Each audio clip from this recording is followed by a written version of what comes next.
Hello, everybody. Welcome back to the Freelance Teacher Podcast. We've been talking about many things of late. The college entrance scandal. We've been talking about other current affairs. We're going to dive into that again today. First, let's talk about our sponsor. Not only today am I going to be instructing you about how to listen to and watch the mainstream corporate media, give you some basic principles that I follow, but I teach ACT exam material on Teachable. TheFreelanceTeacher.teachable.com sponsors this episode. Thank you to them. They're great. I can't recommend them highly enough. Teachable is a great platform, and they're holding up this episode. They're paying the bills. So I'd like to thank them.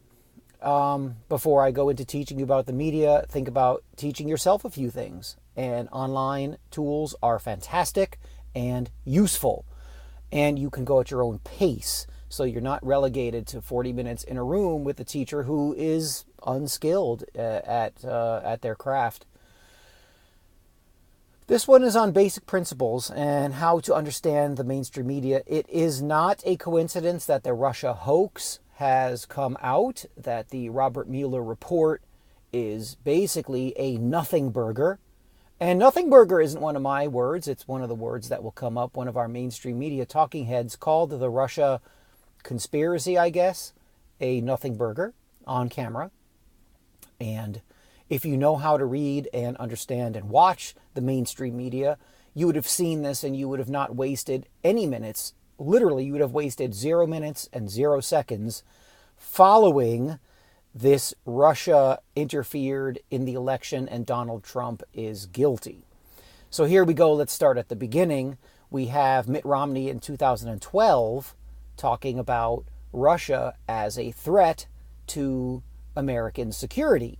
And Barack Obama, his opponent in the 2012 election, actually laughed and came up with a great one-liner. I got to hand it to my boy Barack.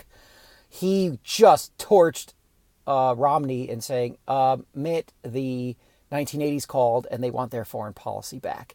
And everybody laughed, as they should have, because Romney got dunked on by Barack Obama with that one-liner, and it was great.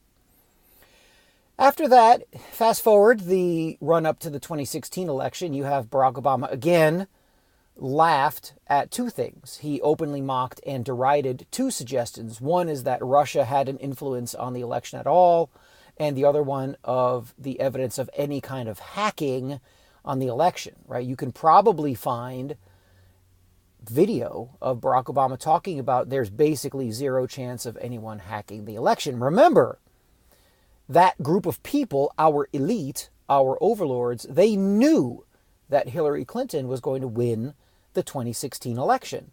So they were setting the table and saying in advance, telegraphing the fact that they knew Hillary was going to win and that you had basically not even start. You better not even begin to say anything about hacking the election, and that was just something to be mocked. And so this is probably between October, I'd say August and October 2016. September, somewhere around there, Barack Obama, no chance, not happening. So then you have the debates, and Donald Trump was asked in the 2016 election debates, would you accept the results of the election? Unequivocally, would you accept the results of the election? And Trump wavered on the answer, and he said, well, we got to see what happens, and I've got to see if there's evidence of any wrongdoing. He didn't use exactly those words, but he, being politically and public relations bright, knew that he was being talked into a corner. And so, again, they knew Hillary was going to win, so let's just have him admit that he's not going to do this. So if he does, he's not going to fight the results. So if he does, we can, call him a liar in front of the American people. So because he didn't just unequivocally agree that he wasn't going to question the results, they being the mainstream corporate media, that's our subject of the day in our lesson, they called him all kinds of names. Anti-American, treasonous, this is traitorous, this is bad behavior, this is despicable, What's their favorite line these days? Something along the lines of, "This harms our democracy," right? These are the words they throw out there. It's the schmaltz they use to just layer it and lather it over the sheeple. They don't believe in democracy. They don't like it. They don't want any kind of democracy or even the republic that we are actually in. They hate it. But that's the fluff, the marshmallow cream that they, that marshmallow whip stuff in the glass jar they use to force feed the unthinking, mouth-breathing American herd. Harms our democracy, something like that, when Trump didn't just say, "Hey, will you believe in the results and just not question any event after the election?" Okay, now we move forward and the unthinkable happens. Donald Trump wins the 2016 election. He played his cards correctly, and his opponent, Hillary Clinton, played her cards incorrectly. Basically is how it went. We've talked about that in the past. And Donald Trump barely won. He won because of the Electoral College process. He had to use that as a way to get the election won, and he pulled it off. He had academia against him. He had the mainstream corporate media, our subject of today's class. He had them against him. So he had the campus. He had the mainstream media against him. He had Hollywood. He had, for Christ's sake, he had NBA players talking bad about him. He had the major sports figures talking badly about him. All of these, he had rappers talking badly about him, even though they'd been extolling his virtues as a moneymaker for the previous 20 years. So Trump wins. Right away, you have the Russia collusion. You have a special investigator, Robert Mueller, appointed to lead the investigation into Russia collusion and hacking the election. And that's the exact term they used. So remember, right away, right the day after the election, you have all the things that were talked about as stupid, silly, conspiracy theory type stuff. Only the weirdos would say this. Only an anti-American traitor would believe that anything other than the results should be believed. Instantly, you have a 180. The American people went along with this. The fact that things have gotten so bad, you have to have an obviously ignorant and overly schooled, notice I didn't say overly educated, and only a schooled American population would go for this. Why even the people who wanted Hillary to win, why they didn't start screaming, "Hey, wait a minute, this is a double standard," is a mystery, and to some degree, not a mystery, as your public schools have done a number on young people's minds for the last 50 years. But I digress. So you have all of these things happening right away. Boom, Russia collusion, hacking the election without saying how you hack an election, and Russia. And you have Russia all over the news, the mainstream corporate news. So here's the next part of this. The mainstream corporate news is nothing. The mainstream corporate news not only isn't giving you news, you should ignore them. And how do I know this? How do I handle the news? I've had people ask me, well, where do you go for news? Well, let me tell you how I knew instantly that the Russia thing was bogus. Now the Mueller report has come out, and it says there is no evidence of anything, and there are no new indictments, and case closed. Well, right away, you have a 180-degree switch. There were people questioning the election, the same people who said you shouldn't, and the same people who said it would be silly to think that the election results would be anything but bad and that hacking the election is a non-starter as a topic. All of a sudden, they're saying that that is something to discuss in the national press. So right away, that doesn't mean I knew anything, but I saw what and heard what they had said. And then right after it, you have the 180-degree opposite. So right away, something doesn't make sense. It can't be both. Just as a person understanding basic logic and reason, forget about ninth grade algebra logic truth table.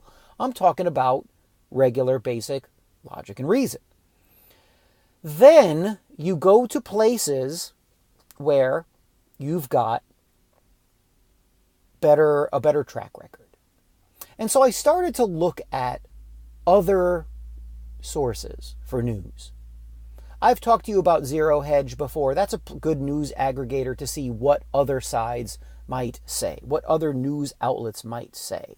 So I went there, but I got solid information, and Zero Hedge is solid as an aggregator, but it's a food fight in that place, especially in the comments. But when you started looking at people who are real journalists and actually work, you start to see what's going on. So one of the first big tip-offs was Project Veritas, which, of course, is maligned and pilloried in the mainstream press because the guy who runs it, James O'Keefe, actually does journalism and pays people to do hardcore investigative journalism. And he had Van Jones on camera saying that the Russia stuff was just a big nothing burger. And those are, again, I mentioned before, those aren't my words. Van Jones called the Russia hoax, the Russia story, a nothing burger on camera. So I saw that, and he didn't know he was being recorded, and it gets out and is promptly ignored by everybody. Okay, then you start to see other people at The Intercept, Glenn Greenwald, talking about how this Russia thing is the neoliberal Democratic millionaire and billionaire establishment trying to get the guy out of office who they don't like. They don't like Trump. And you know what? Greenwald doesn't seem to like Trump either. But as a journalist with integrity, he sees what's going on and is able to report it. So Greenwald starts saying, hey, wait a minute. None of this makes any sense.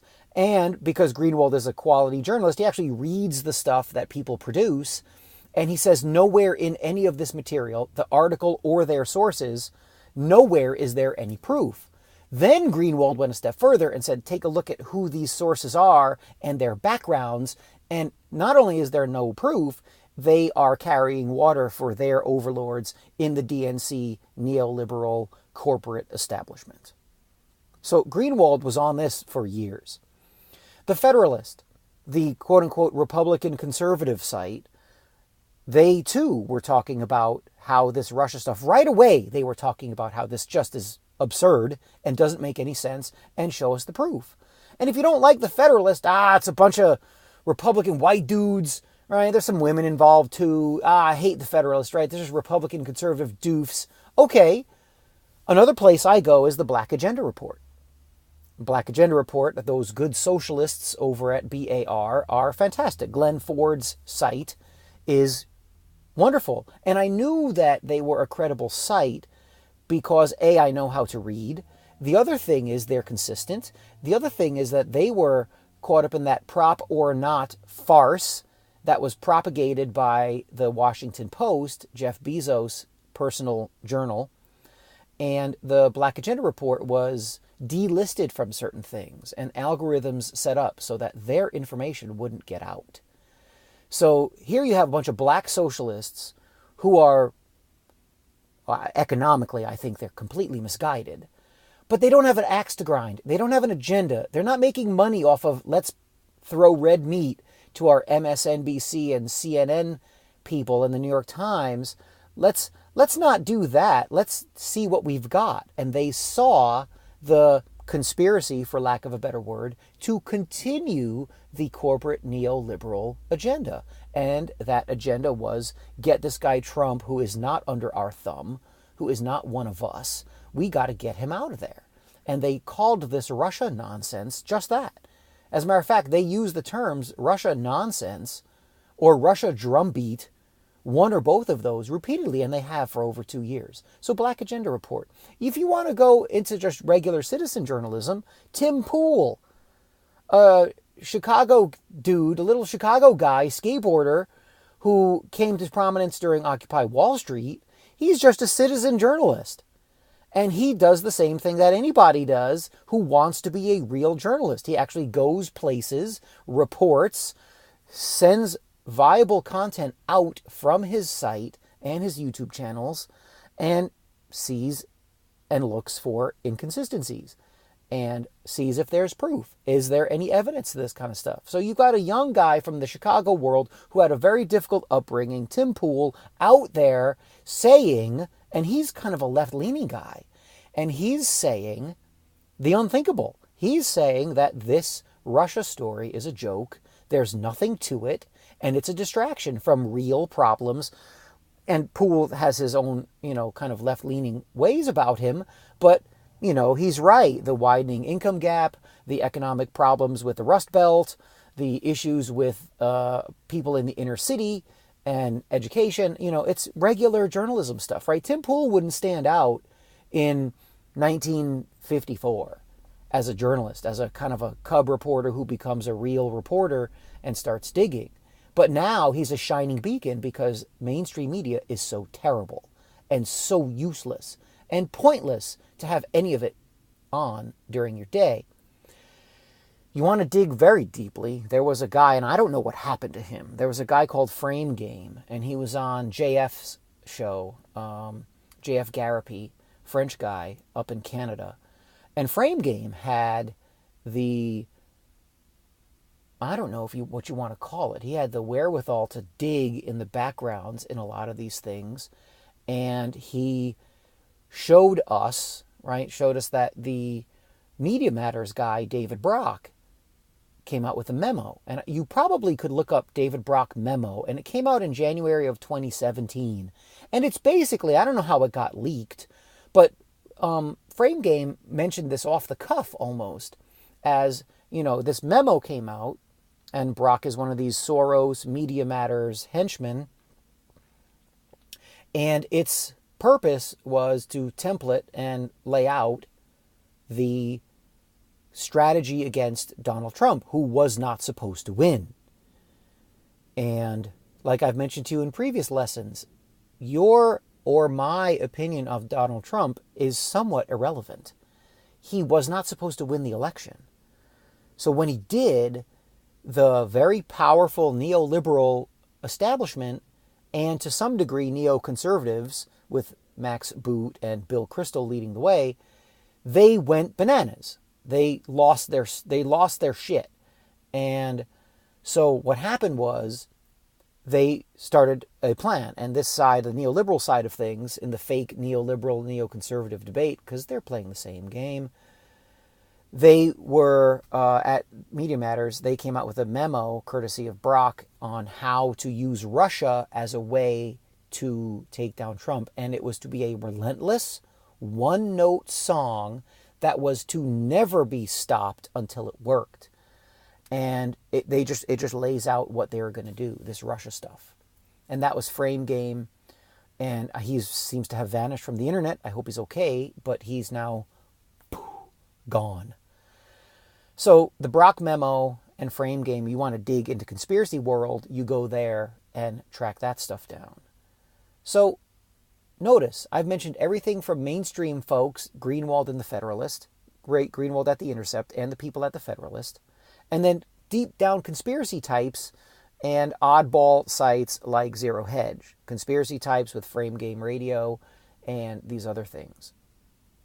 And this was over the span of 2 years. So not too long after this Russia stuff, I'm not buying it. It doesn't make any sense to me. And then people I trust are also saying, this one doesn't add up. There's too many missing parts. It is nonsense. And now you see the reaction to the Mueller report coming out. And I've told you, look at the reaction. Don't look at the news. Okay, Mueller report comes out, that's the news. Look at the reaction to it. It's the reaction that you analyze. Saul Alinsky, top flight leftist, explained these things when he had to go against the conservative establishment back in the 60s and the 70s. It's the reaction that you watch, that you analyze. It's the reaction that you try to get. And now you have Rachel Maddow crying on TV. You have now the New York Times and these other people putting out reports as if the Mueller report means anything, which it doesn't. You have them saying, well, why don't they release the whole thing? You have everything except what is actually right in front of you that you can see. There's nothing in the Mueller report. And there are no new indictments. If no one is getting indicted, there's nothing to see. It is a nothing burger. Yet the reaction of this establishment that created this hoax in the first place is one of crying, hysteria, craziness.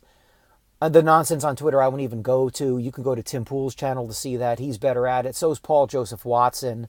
These are people that you can watch and you can learn from to see what is actually happening. Dave Rubin is the same way, right? He's like, hey, wait a minute. You guys have lost it. You guys aren't making any sense. So how is it that a broken down 23-and-a-half-year veteran, 46-year-old English teacher in the bad neighborhood is able to figure this out? I have no special powers. I'm not overly bright. I struggle at times. But when you look at reliable sources and whittle down to a few that you can watch and listen and learn from, you get better news. And at best, you don't waste any time, right? Time is the most valuable thing you have. And you won't waste time on the Russia hoax by looking at these things, and you will actually see news. You'll actually see some truth. And it's a breath of fresh air. And I recommend that the mainstream corporate media, I, as your teacher, am telling you, if I could force you, I would, but I don't believe in force. I'm telling you the mainstream media is a joke and should basically be patently ignored. And I think that's worth your time, that alone. I think I've laid out my case. Corporate media, throw it in the garbage, find reliable independent sources and use them and speak freely. Because they're coming after your ability to speak freely, and this exposure of their, what's the word I'm looking for? Stupidity, their agenda-driven nonsense, this exposure of their lack of credibility, of their envious hate to anything good is out there in the open for all to see.